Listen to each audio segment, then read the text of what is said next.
Boa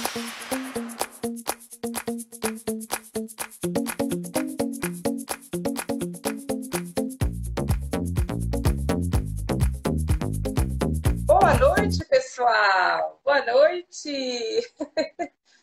Boa noite a todas, a todos.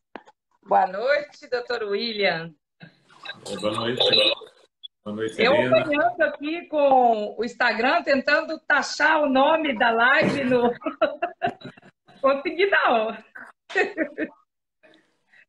Essa tecnologia que, olha... Bom, faz parte, né? Faz O parte. meu mundo era um mundo mais offline, sabe? Eu não estava muito acostumada com a tecnologia. E aí, agora, me acertando aí nesse mundo online. Doutor William, boa noite. Seja muito bem-vindo. É uma honra estar aqui com o doutor nessa noite, para que a gente possa discutir um pouquinho de quem vai pagar essa conta. Boa noite, Helena.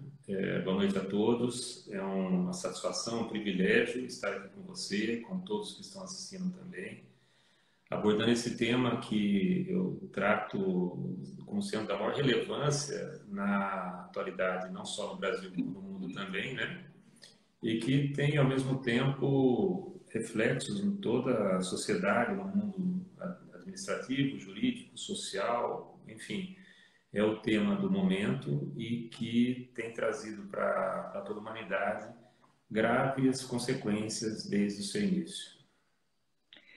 Quando surgiu a ideia de a gente fazer essa live, ilegalidade na administração pública em tempos de pandemia, é porque a gente está vivendo um momento tão complicado, a gente está acontecendo tantas coisas ao mesmo tempo no Brasil e no mundo, uma pandemia, né, uma crise econômica, uma crise de saúde, uma preocupação muito grande da população em cuidar e se cuidar primeiro, né, da saúde e depois cuidar das suas finanças e cuidar da sua empresa, enfim, está cada um vivendo um momento muito difícil.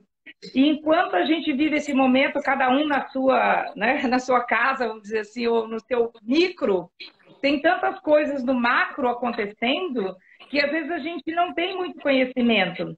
Então, a ideia dessa live à noite é trazer para os nossos, para a população como um todo, qualquer pessoa, independente de ser empresário ou não, cidadão, maiores informações. Como é que funciona esses processos licitatórios? O que é um processo em momentos de pandemia? Como é que o governo pode agir? Como é que as pessoas que trabalham nesses órgãos de má fé, né, conseguem burlar aí tantas coisas e a gente ter tanto desvio de verba nesse momento? Porque a hora que somar tudo isso, quem paga essa conta, né, somos nós. Então, assim, o que nós, cidadão, hoje podemos aproveitar nesse momento rico que a gente vai ter com o doutor nessa uma hora, para entender como é que funciona, enfim. Então, eu queria que o doutor ficasse super à vontade e comentasse da melhor maneira possível para que os nossos ouvintes pudessem entender como é que funciona esse processo, interagir, podem fazer perguntas, a gente vai abrir para perguntas logo mais, na hora que o doutor fizer uma contextualização do que é, como é que funciona e o que está acontecendo. Nós vamos ficar imensamente agradecidos que vocês mandem as perguntas, né? Enviem as perguntas, a gente não conseguir responder todas aqui nesse momento, a gente responde depois, enfim. Mas o importante é que essa live se torne muito produtiva para nós, cidadãos mesmo. Quer dizer, como nós podemos sair daqui com um conhecimento maior sobre isso. Então, doutor William, se o senhor quiser se apresentar primeiro, falar um pouquinho da tua carreira, da tua história nessa área, qual a tua experiência, né? Até para os convidados se sentirem assim, poxa, né? Olha o conhecimento dele, né? Então, está falando com conhecimento de causa. Então, sinta-se à vontade. Eu prefiro ser sabatinado normalmente, né? Mas, na verdade, mas aí eu não tenho conhecimento técnico.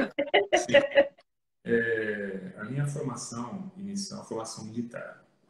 Eu ingressei no Exército de 1981 a 1985, quando eu acabei me formando em 85, né, pelo Exército, e fui para o mundo combatente. Por uma necessidade extrema da época, eu acabei indo para uma unidade administrativa e acabei iniciando meus trabalhos de assessoramento a duas autoridades, né? Um general e um chefe do Estado-Maior, e praticamente eu comecei a ter contato com o mundo administrativo nessa época. A partir daí, eu passei a dar importância para esse trabalho, que eu adquiri muito gosto também, e fui estudando e me graduei em administração, sou bacharel em administração de empresa, com pós-graduação, mestrado pelo Exército também, cursei Escola de Administração do Exército em Salvador e sou advogado, também com pós-graduação em Direito Público, com ênfase em Gestão Pública. Em 1987, quando eu comecei a trabalhar no mundo administrativo, eu comecei a trabalhar com as licitações públicas, que na época não existia a lei de licitação pública, né? A lei de licitação, a 8666, de 93. Daí em diante, desde a edição da lei de licitação até hoje, eu estudo e trabalho direito público, direito administrativo. Por isso, dessa época em diante, eu comecei para o Exército trabalhar na área administrativa. Então, nós criamos a primeira seção de licitações públicas do Exército, que foi em Campinas, na Escola Preparatória de Cadetes do Exército, SPSEX. Também realizei o primeiro pregão eletrônico e primeiro registro de preço do Comando Militar do Sudeste, que é o âmbito do Estado de São Paulo. Enfim, eu comecei a trabalhar no mundo administrativo e jurídico e me especializei nesse campo de licitação pública. É um trabalho que dedica muito estudo, muita dedicação para a quantidade de normas que aquele que pretende exercer seu ofício nessa ciência do direito e da administração deve se dedicar bastante ao estudo, porque são várias normas, a Constituição, são leis infralegais, tem uma conexão muito grande com outras áreas também. Pensando também em objeto de licitação, nós temos várias normas específicas para cada objeto. Uma missão relevante que também nós tivemos foi a missão de paz do Haiti, onde nós auxiliamos na logística. Então, toda a logística de contratações, aquisições para a missão do Haiti, nós fizemos em 2009 e 2010, inclusive na época, infelizmente, do terremoto, né? Mas foi também uma experiência muito valiosa por conta da quantidade de materiais e serviços de diversidade, né? Então, também tivemos um estudo muito grande, um trabalho muito próximo da Advocacia Geral da União e do Ministério Público, para que essas contratações fossem feitas dentro da lei e trouxessem um benefício para a administração, no caso, União e Exército Brasileiro. E, por isso, eu acho que é um trabalho que eu me dediquei bastante. Tem muito que aprender ainda. A gente nunca sabe tudo, a gente tem que sempre pensar que sempre tem algo mais para aprender, né? Então, o meu tempo de serviço, eu saí do Exército em 2011 e daí em diante continuei trabalhando com consultoria administrativa e jurídica também nessa área de direito público, administrativo e, em particular, em licitações públicas. Esse é Bacana. Maneira então, sintética. O senhor tem um currículo e um conhecimento na área, né, que tem, neste momento de ver tudo o que está acontecendo, poder compartilhar conosco, vai ser uma honra o senhor contextualizar o que está acontecendo, como é que funciona tudo isso no âmbito, né, do Brasil todo, porque é uma lei nacional, né, ou seja, ela pode ser aplicada em qualquer município do estado. Enfim, explicar um pouquinho para nós o que é, né, esse excesso de valores que a gente vê na televisão, que um comprou um respirador por X, o outro comprou um negócio por Y, ou seja, as licitações estão abertas, é isso? Não precisa licitar mais nada, os pregões que a gente quase morria para participar, enfim, como é que está? Está tudo liberado?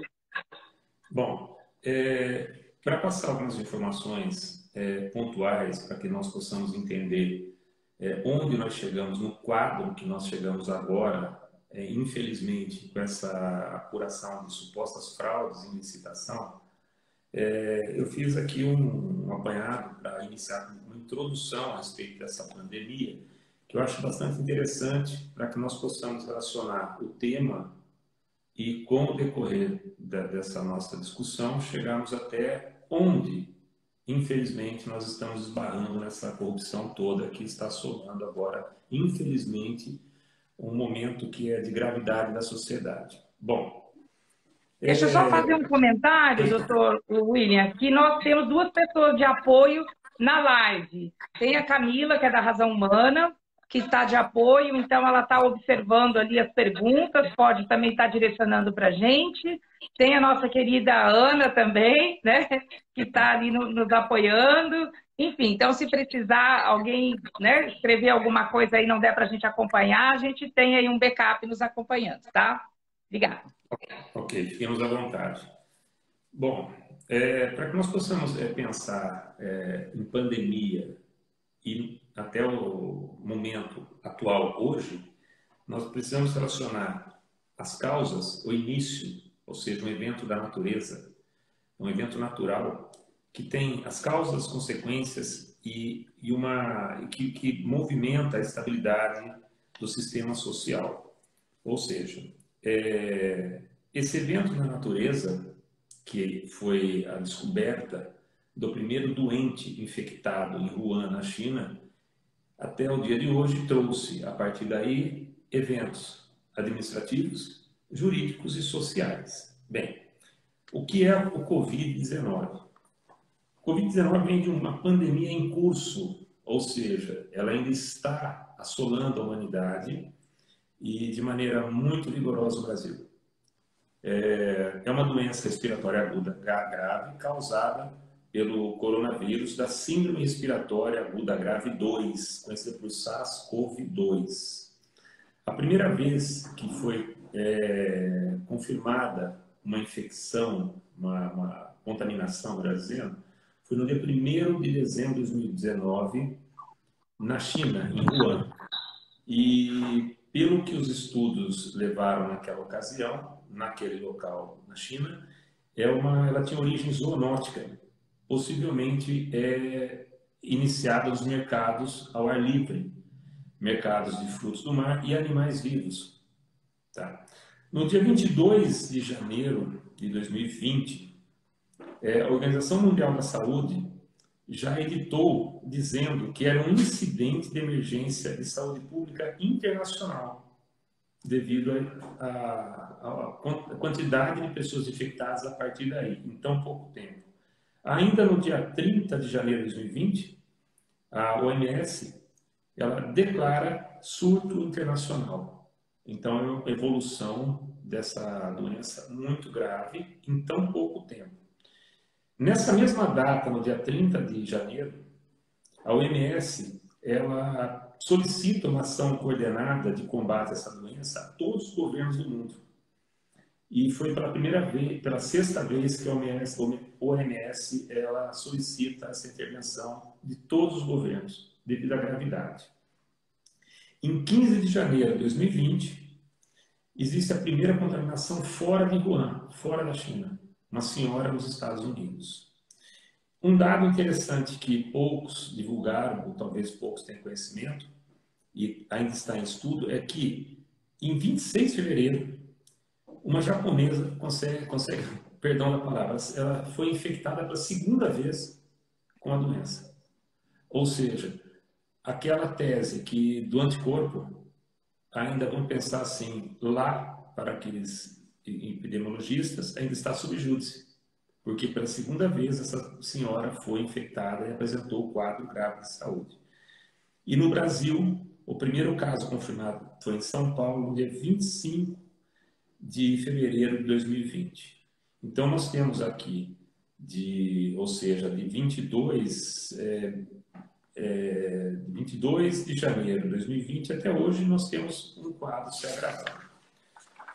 Nós não podemos deixar de comentar também nessa breve introdução que na época em que ocorreu o fato do início da contaminação em Wuhan, todas as emissoras de TV deram uma ênfase muito grande ao tempo em que eles estavam construindo os hospitais. Nós tivemos um hospital construído em 9 dias para 1.000 leitos completos, ou seja, 25 mil metros quadrados de área construída.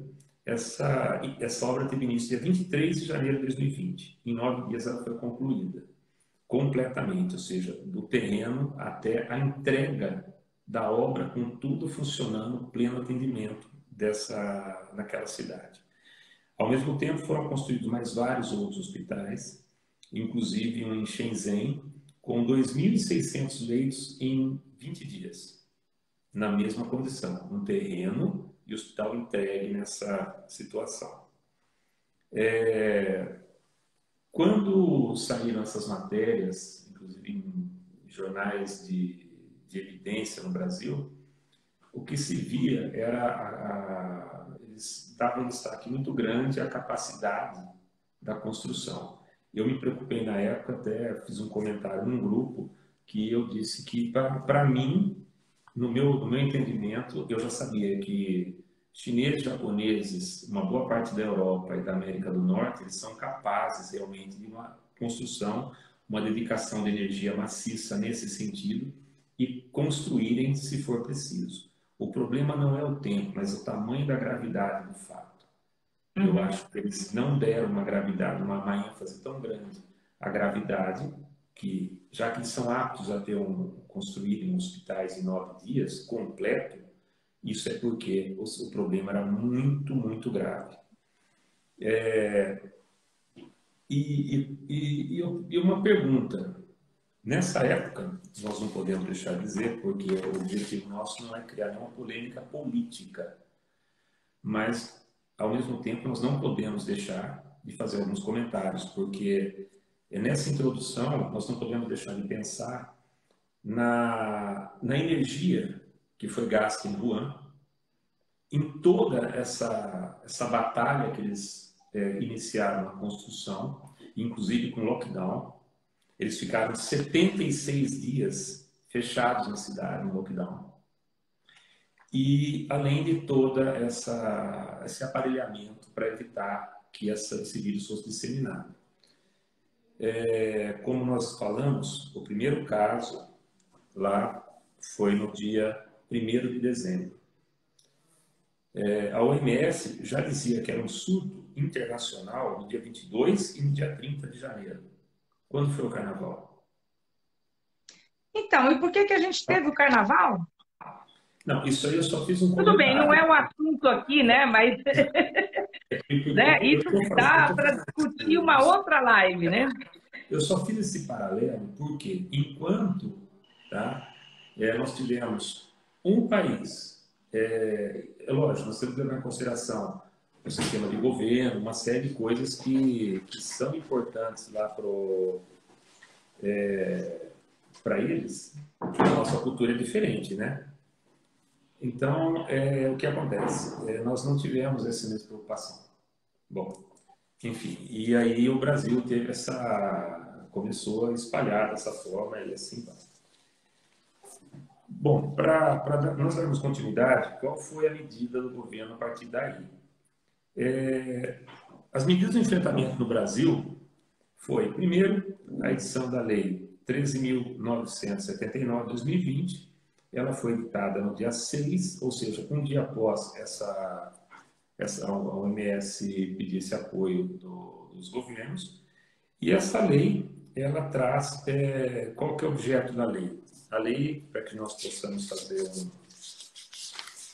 vamos observar aqui essa lei, ela dispõe sobre as medidas para enfrentamento da emergência de saúde pública de importância internacional decorrente do coronavírus. Vamos conhecer um pouquinho dessa lei para relacioná-la ao nosso tema, que é exatamente as dispensas de licitação, a licitação dispensável, para chegar, infelizmente, nessa situação que nós chegamos de fraude nos processos. Nessa lei, nós temos aqui no artigo 4º da lei, é dispensável a licitação para aquisição de bens, serviços, inclusive de engenharia, e insumos destinados ao enfrentamento da emergência de saúde pública de importância internacional decorrente do coronavírus, de que trata esta lei. Bom, então agora eu vou começar a fazer os meus comentários a respeito dessa lei em relação ao que eu entendo sobre a licitação. Bem, se nós pensarmos em dispensa de licitação, nós não podemos confundir dispensa de licitação com licitação dispensável. Tá? A dispensa de licitação está relacionada aos limites. Por exemplo, até R$8.000 para serviços e materiais comuns está dispensável, e até R$150.000 para serviço de engenharia. Isso é dispensa. A licitação dispensável, ela é um rol taxativo da Lei Federal 866. Então, nós temos no artigo 24 da Lei de Licitações, ela trata de lei de dispensa de licitação, ou seja, será dispensada a licitação em tal situação. No inciso 4 da Lei 866, vou fazer uso aqui da norma, nós temos aqui, inciso 4. Então, vem escrito, já está na Lei de 93. Nos casos de emergência ou calamidade pública, quando caracterizada urgência de atendimento de situação que possa ocasionar prejuízo ou comprometer a segurança de pessoas, obras, serviços, equipamentos ou bens públicos, e assim por diante. Eu entendo que, nesse caso, já está caracterizada a situação emergencial, que pode permitir que o agente público dispense essa licitação, ou seja, há comprometimento da situação das pessoas, da saúde, ou seja, se eu seguir o rito dos processos de licitação, eu poderei estar comprometendo o quê? A vida. Então, eu tenho um amparo legal para isso. Entretanto, eu não posso deixar de levar em consideração um outro artigo, que é justamente o 26. O 26 dessa lei, se eu caracterizar como uma licitação dispensável, eu tenho que justificar a escolha do fornecedor, do preço e também do motivo. Então, é um processo extremamente rápido, célere, que eu faço com que a unidade responsável por aquela compra, ela está sendo atendida numa situação que dispensa todo aquele rito dos prazos, da publicação do edital. Obviamente, isso não deixa de trazer ao gestor, ao administrador público, a responsabilidade sobre aquele bem. Isso, a dispensa de licitação, não desobriga que o gestor público, o administrador público, não tenha o devido cuidado com a legalidade, com o preço e a qualidade do produto. Isso não desobriga. Porque, outra coisa que eu vi de contraditório, ao meu ver, nessa lei que eu comentei, que é a 13.979/2020, ainda no artigo 4º, nós temos aqui, parágrafo 4º, diz que pode ser usado o sistema de registro de preço para atender mais de uma unidade, que trata no inciso 2 do caput, artigo 15 da Lei de Licitação. Ou seja, quando nós falamos a esse respeito e usamos o termo sistema de registro de preço, o que é um sistema? O sistema de registro de preço não é uma licitação, não é uma modalidade, é um sistema. Entretanto, para que eu possa empregar o sistema de registro de preço, que também os órgãos da União, do DF, dos estados e municípios utilizam, eu tenho que fazer o quê? Licitação. Ou seja, eu coloco um tópico que nós estamos tratando de dispensar o procedimento para uma celeridade, para fazer uma análise de um sistema que me obriga a uma licitação, ou seja, a concorrência pública ou o pregão. Aí eu caio de novo no edital, no tempo, todos aqueles ritos necessários que não cabem num processo de calamidade como estamos vivendo agora. Então, eu entendi. Pois não. Deixa eu fazer uma pergunta, porque assim, eu acho que a gente podia trazer para um linguajar um pouco mais fácil das pessoas entenderem, a gente não entrar tanto na questão dos artigos, porque talvez as pessoas que estejam assistindo não entendem muito do processo em si, mas em si do sistema, como funciona. Eu, por exemplo, conheço um pouquinho de licitações, já prestei serviço para vários órgãos públicos, sei o que é dispensa de licitação, processo de inexigibilidade, sei mais ou menos como é que funciona o programa, pregão eletrônico, presencial. São todos processos difíceis da gente lidar. Nós, pequenos empresários, temos uma dificuldade imensa, porque você não pode ter nenhum problema de certidão, você tem um monte de regras. E aí, quando você resolve ou consegue vender para o governo, é um esforço danado, né?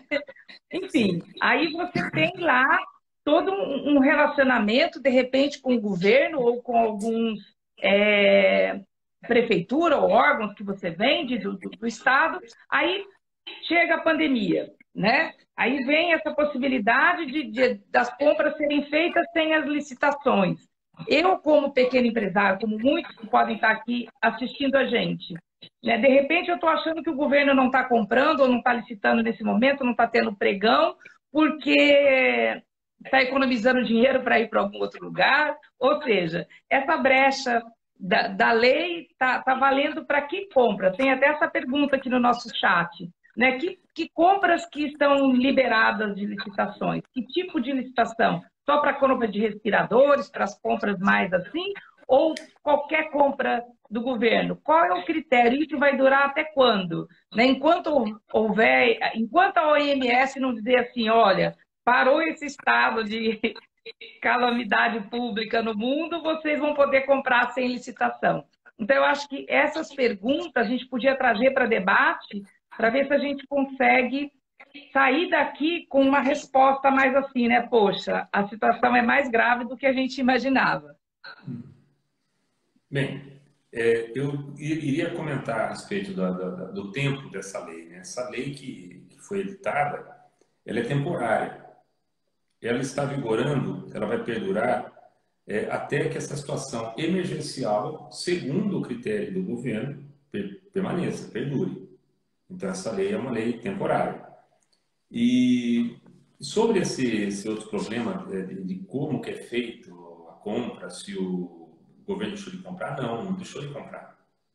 A máquina administrativa, a máquina pública continua funcionando.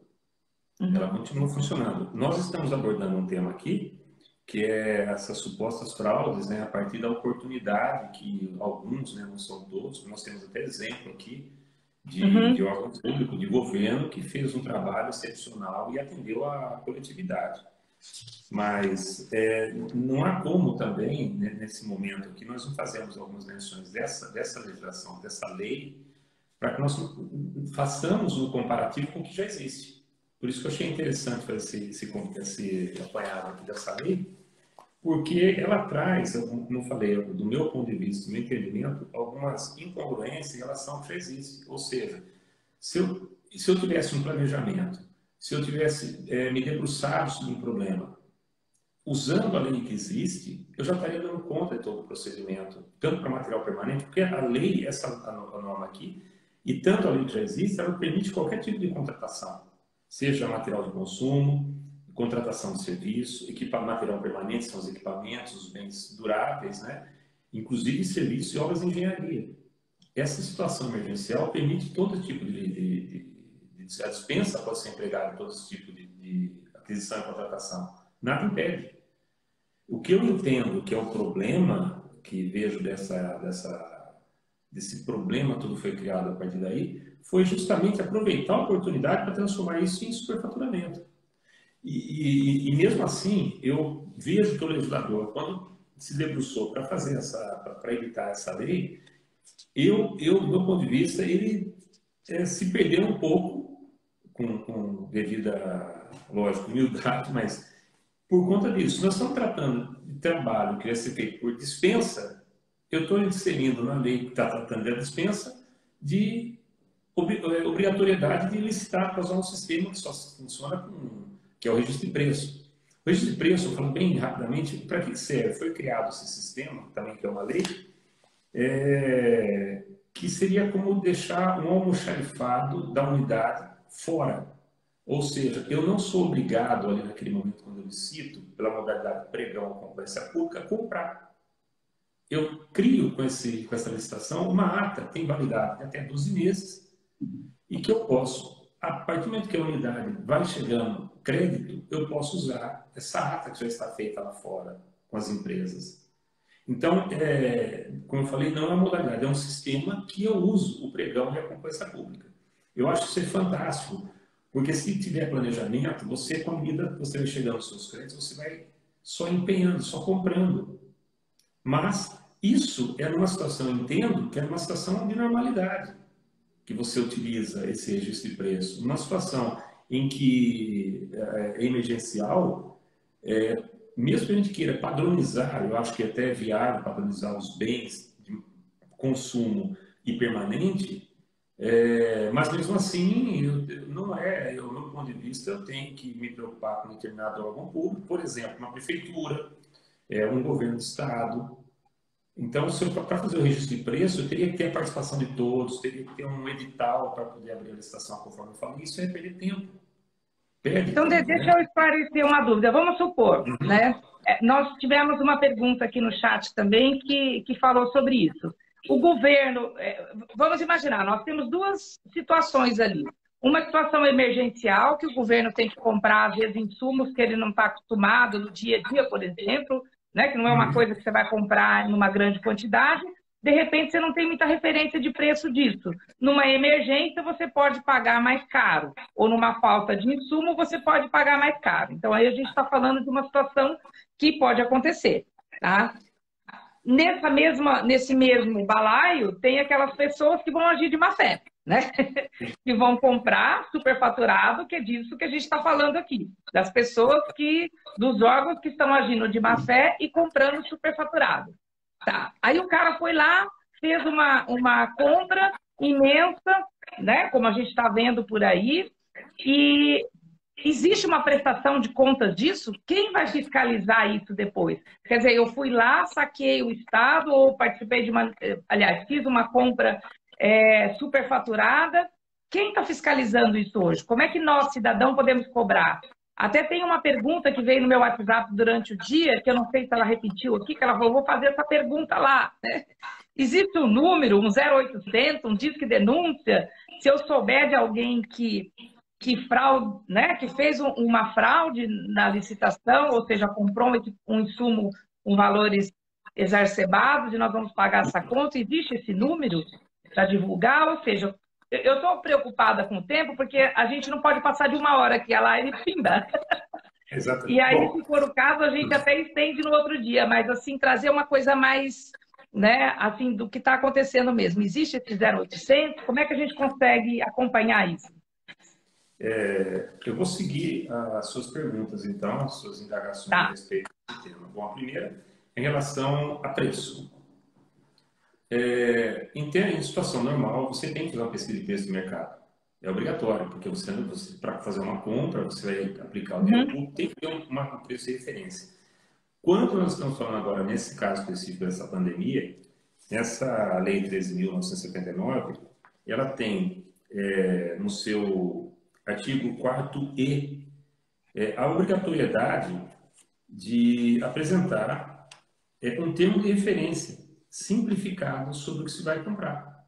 Ou seja, nós não tivemos uma compra recentemente de respiradores que não funcionaram, eles queriam penalizar a empresa que forneceu. Agora eu pergunto, seria o caso, será que nesse termo de referência simplificado não tinha especificação correta do objeto para funcionar naquele estado? É aí que está. O material veio de outro país. Como é que vieram as tomadas? Quer dizer, como é que foi a fonte de alimentação? Então, esse termo de referência simplificado, que seria uma descrição básica do objeto, mas com as condições mínimas dele funcionar aqui, isso tem que ter. E outra coisa, ele tem que, a partir daí, fundamental que ele está pedindo esse termo de referência com um termo de referência com um preço estimativo de mercado, para poder fazer a compra nessa dispensa de licitação dentro de um padrão razoável de preço. Por isso que nós não podemos aceitar que nós tivemos diferença de preço de 86% de superfaturamento no produto.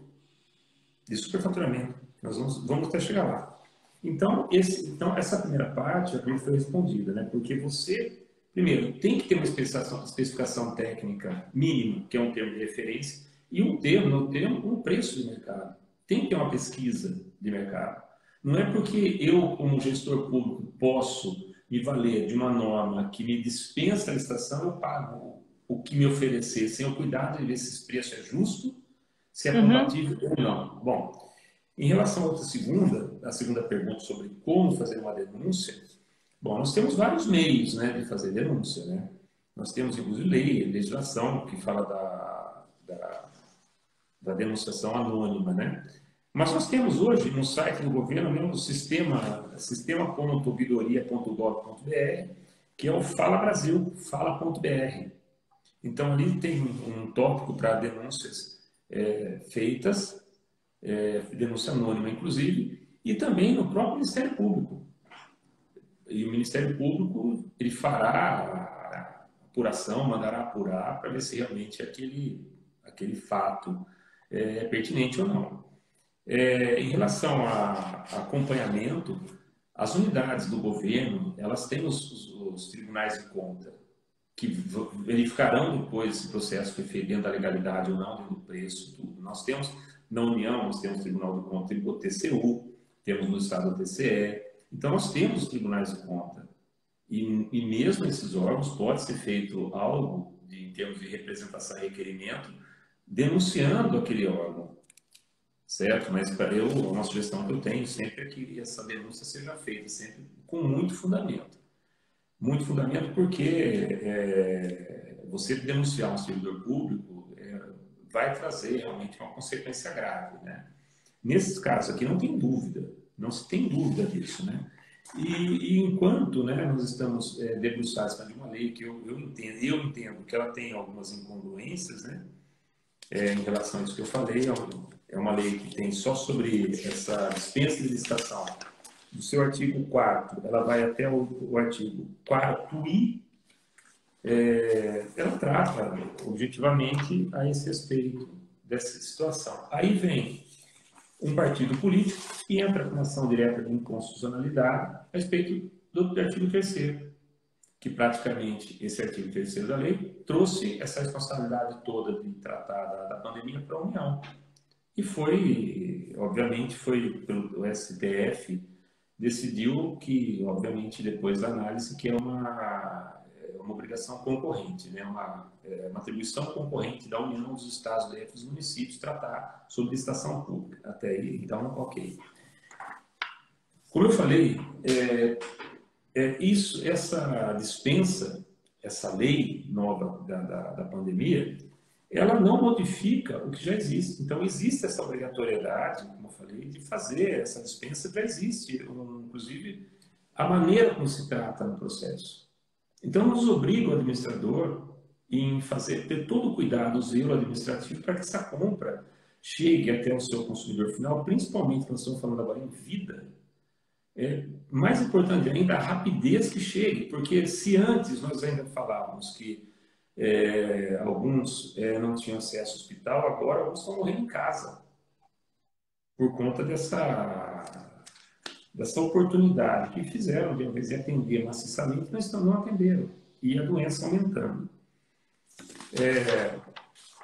Sobre sobre o superfaturamento, eu peguei aqui alguns dados para que nós tenhamos ideia do quanto isso causou de dano ao erário. Eu acho melhor não falar do Estado, mas falar do percentual. Apesar de ser tudo público, eu prefiro falar só do percentual. Apesar de a gente estar ouvindo na televisão, né? Nós temos um Estado que pagou cada equipamento de respirador R$123 mil. Ou seja, ele pagou 3 vezes mais do que o preço de referência. Ele poderia comprar 3, ele comprou 1. No outro estado, foi aumentado, majorado em 86% do preço de mercado. E pagaram metade antecipadamente à empresa que iria fornecer. Isso é interessante saber também, porque olha a ilegalidade praticada, além do superfaturamento. Nós temos os estágios de despesa da administração pública. Qual que é o estágio da despesa? Primeiro, nota de empenho. a administração pública emite uma nota de empenho, que é o nome de um documento, um contrato, o beneficiário recebe, no caso a empresa, a partir do momento que ela recebe a nota de empenho, ela sabe que ela pode fornecer o produto porque o crédito da MSP já está reservado para ela. Então, a parte dela entrega o produto com a nota fiscal. Tá? Quem recebe o produto com a nota fiscal, ele liquida a despesa. Ou seja, ele atesta no verso da nota fiscal que o equipamento, o material, seja qual for, está ali. E a partir daí ele manda pagar aquela empresa. Como é que você pode mandar pagar um produto que você não recebeu? Você não recebeu. Isso não é nem inversão do estado de despesa, que também é uma irregularidade da administração pública muito cometida. Não é nem inversão, isso é um crime, porque você manda pagar uma coisa que você não recebeu. Ou seja, é uma declaração, para poder pagar, você tem que ter declarado a nota fiscal que recebeu. Então já é uma falsidade, uma declaração falsa. Então já é outro crime. Em compensação, teve outro estado que, enquanto eles pagaram R$125 mil em cada equipamento, ele pagou 58 mil. E mesmo assim, ele pagou com 3% de majoração sobre o preço do mercado. 3%. Mas imagine só, de 125 mil por aparelho, ele pagou 58 mil reais. Nós estamos falando aqui, esse exemplo de superfaturamento, só de material permanente respirador. Só respirador. Agora, imagine os outros equipamentos. Material de consumo, que também é um vulto muito grande do erário. Material de consumo, quanto não custou para construir esses hospitais de campanha também? Então, obviamente, não estou dizendo que todos são superfaturados, mas se você tem a hipótese, porque o problema está assim, se você tem superfaturamento de material permanente, que o respirador é um material permanente, ele vai entrar no patrimônio da administração pública ali. Então, ele vai receber um número de patrimônio. Imagine aquele que não vai. Às vezes, nem recebe o material, vem a nota fiscal, o produto não chega, que é o material de consumo. Então, é uma situação muito grave.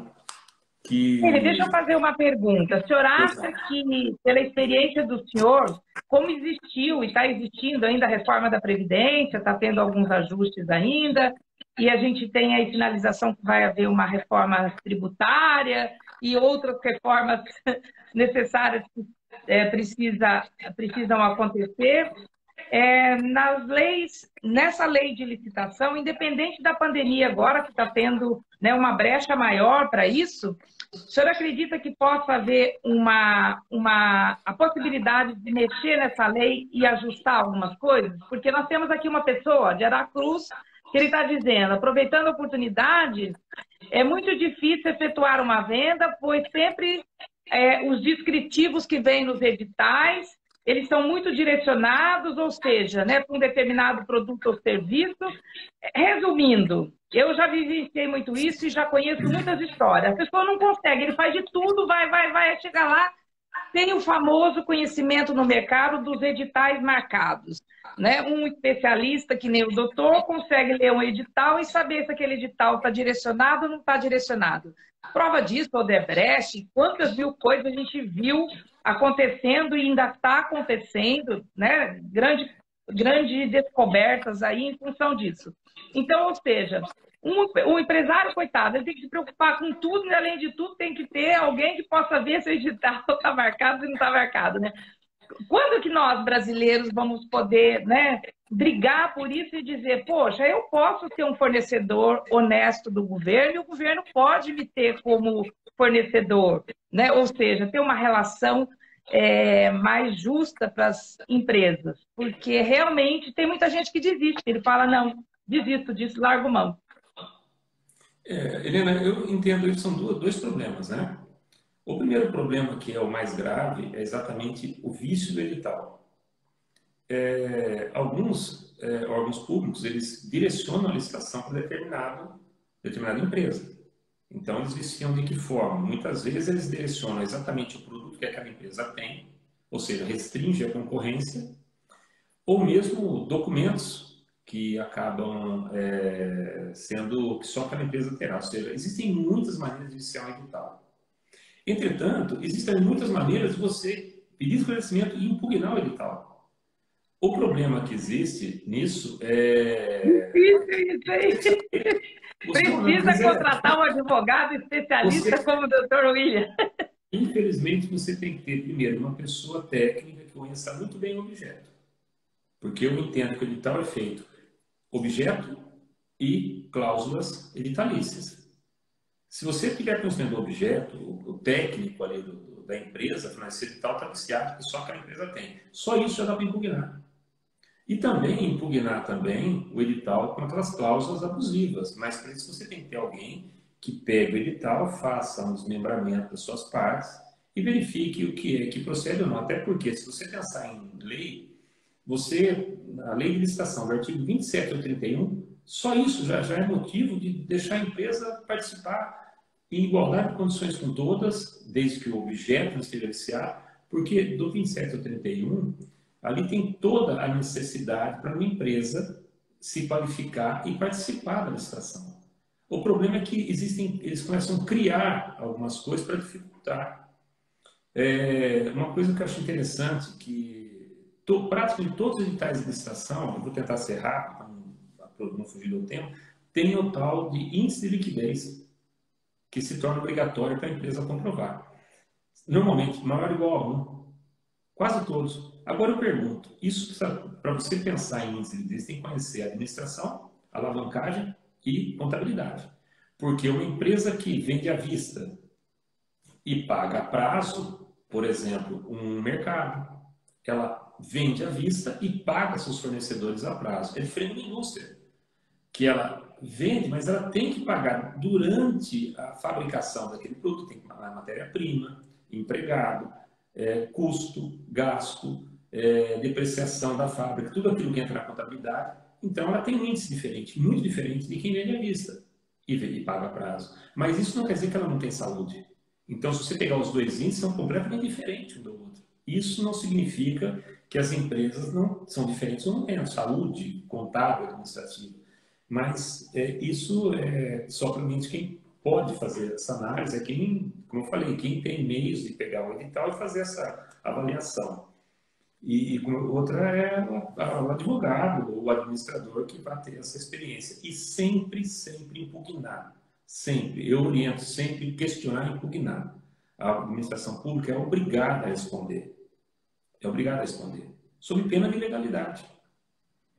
E o senhor acha que com os pregões online, isso facilitou ou dificulta mais esses editais marcados? Ou independente se o pregão é online ou presencial? Independente. Independente, porque essas normas que nós falamos do pregão presencial e do pregão eletrônico, existem diferenças técnicas muito pequenas em relação à participação, à quantidade de participantes. Se você pegar o pregão presencial, você tem que pegar o menor preço, jogar 10% no menor preço, todos aqueles que estiverem naquele hall participarão da fase lance. No eletrônico, não, todos vão lance. Então, isso é mais abrangente. Mas o rito em si é mecânico. O problema que está exatamente nisso, no objeto e no edital. É nas impropriedades e nas ilegalidades, que é o que faz a diferença na hora de uma licitação. Deixa eu fazer uma pergunta. Para as empresas, para as pessoas que estão nos ouvindo, né, e que é um pequeno empresário, ele às vezes pensa, eu posso prestar serviço para o governo, tenho oportunidade de prestar serviço para a gestão pública, mas não sei como é que faz, porque é um processo, isso é burocrático, né? Eu falo isso porque, nossa senhora, eu aprendi, sei fazer, às vezes não quero participar de uma licitação pelo trabalho que dá. Já impugnei licitações, já fiz vários cursos, vivo participando de palestras, enfim. Para vender, você tem que entender como é que funciona o processo. Hoje existem vários cursos, palestras, enfim. Né? As pessoas podem se capacitar para entender mais desse processo de licitação. Quanto tempo uma pessoa tem que se dedicar para entender um pouco desse processo? Olha, depende. Vou vender para a gestão pública, faço o Pai Nosso e vou me capacitar. Como eu falei, é uma quantidade muito grande de normas, né? Nós temos que ter conhecimento desde a Constituição até as outras normas relacionadas à licitação e ao seu objeto. Mas eu acho que com muito estudo, né, e dedicação, eu não posso valorar um tempo para que alguém fique bom, porque existem alguns que têm mais facilidades, compreendem melhor o verbo dos artigos, né, e eles conseguem perceber com mais rapidez e interpretar também com mais rapidez, com mais tranquilidade e serenidade, o espírito daquela lei e o que ela tem para normatizar em relação àquele assunto, àquele tema. Mas eu acho que, olha, a experiência própria, até com as pessoas que eu trabalhei, que trabalharam comigo, começam a ter um pouquinho mais de tranquilidade, fazendo muita licitação depois de 2 anos e meio, aproximadamente, começa a ter um pouco mais de tranquilidade, assim, de lidar com o processo, né? Porque é uma tarefa difícil, como eu falei, não vou dizer que é fácil, mas também é lógico, com dedicação se consegue, entendeu? Mas para ficar com tranquilidade, trabalhar com a licitação, se trabalha, que eu digo assim, dar conta de tudo sozinho, são uns 2 anos e meio aproximadamente para estudo e técnica também, para dar conta disso, né? Mas uma coisa que eu queria, só para complementar nosso tempo aqui, para depois se tiver mais alguma pergunta, né? É que em relação a essas fraudes todas que nós temos visto, um desdobramento que eu falei que é o jurídico, né? É que existem muitas outras maneiras também de coibir tudo isso, porque nós temos essas fraudes todas aqui, mas nós temos, né, o artigo 89 da Lei de Licitação, que fala dos crimes em licitação. Nós temos a Lei de Improbidade Administrativa, que é a 8429/92, então ali fala das sanções aos agentes públicos por enriquecimento ilícito. Temos o artigo 9, que constitui todos os atos de improbidade, o artigo 10, 11. Então, nós temos uma quantidade muito grande de norma para poder denunciar, inclusive, se for o caso, apurar todos esses atos, porque uma coisa que eu ouvi de um governador na televisão, que ele falou assim, nós vamos devolver todo o dinheiro que foi desviado. Ele não consegue devolver mais nada, ele não consegue devolver uma vida que foi perdida, porque não teve, sabe? E aí nós podemos até pôr o Código Quer Penal. dizer, ele vai lá, faz o desvio e depois vem dizer que vai devolver, né? E nós podemos ir para o Código Penal também, quanta coisa nós temos. O Código Penal, no seu título 11, nós temos os crimes contra a administração pública, do artigo 312 ao 359. Crime de prevaricação, advocacia administrativa, violação do sigilo de propósito em concorrência, tráfico de influência, corrupção ativa, fraude em concorrência. Temos tudo isso. Então, nós temos uma quantidade muito grande de normas também para que nós possamos coibir essa prática. E nós temos que cobrar isso mesmo. Agora, Mas já está obviamente, tendo, né, doutor William? Da semana passada para cá já está tendo um movimento aí, né? Já está tendo. Sim, graças a Deus está tendo um movimento grande, a gente vê essas operações da Polícia Federal. Eu confio muito na Polícia Federal também, no Ministério Público. Infelizmente, nós escutamos aqueles jornais das altas horas da noite, né? Aqueles comentários. Talvez aquele governo que tem uma ligação mais direta com não tenha, talvez, problemas. Então, a impressão que dá é que, na interpretação da lei, ela foi feita para alguns, quando se fala em licitação pública. Então, outros não. E não é. O brasileiro tem que, principalmente a sociedade, né? Lógico, todos, né? E até mesmo os empresários, eles têm que começar a aprender a não se conformar com isso, porque a gente ouve muito, eu não vou participar mais daquele órgão, por conta das irregularidades que são praticadas ali. Agora, obviamente, ninguém está fazendo favor para ninguém na administração pública. Nesse caso específico do coronavírus, é muito grave alguém ter a possibilidade de fornecer equipamento a um preço justo, não participou, porque alguém comprou 3 vezes mais caro de uma empresa, não se sabe se tem qualificação técnica. Então, só que isso vai afetar, com certeza, muitas empresas que tinham um bom relacionamento com o governo e que vendiam, e que nesse momento não estão vendendo para o governo. Né? E, de repente, empresas de vinho, não sei de onde, né, começaram a vender respirador. Então, ou seja, né, umas coisas assim muito descaradas, né? Acho que nós, como brasileiros, quando você vê uma notícia dessa na televisão, quando você consegue ter acesso a essas informações e começa a aparecer isso de uma maneira tão, né, descarada, você fala, meu Deus do céu, como é que pode, né? A gente está vivendo uma crise de saúde tão séria, as pessoas com tantas coisas, e os governos se dão o descaraço de fazer ter uma atitude dessa, compras assim superfaturadas, e não são de todos os produtos, pelo que eu entendi, né? São vários insumos, tudo pode entrar dentro desse processo. Ou seja, nós brasileiros temos que realmente discutir esse assunto, trazer mais em pauta, né? E nos prepararmos para cobrarmos das autoridades essa prestação de contas, porque a gente é que vai pagar elas, né? Exatamente. Helena, como eu falei, é um tema muito delicado.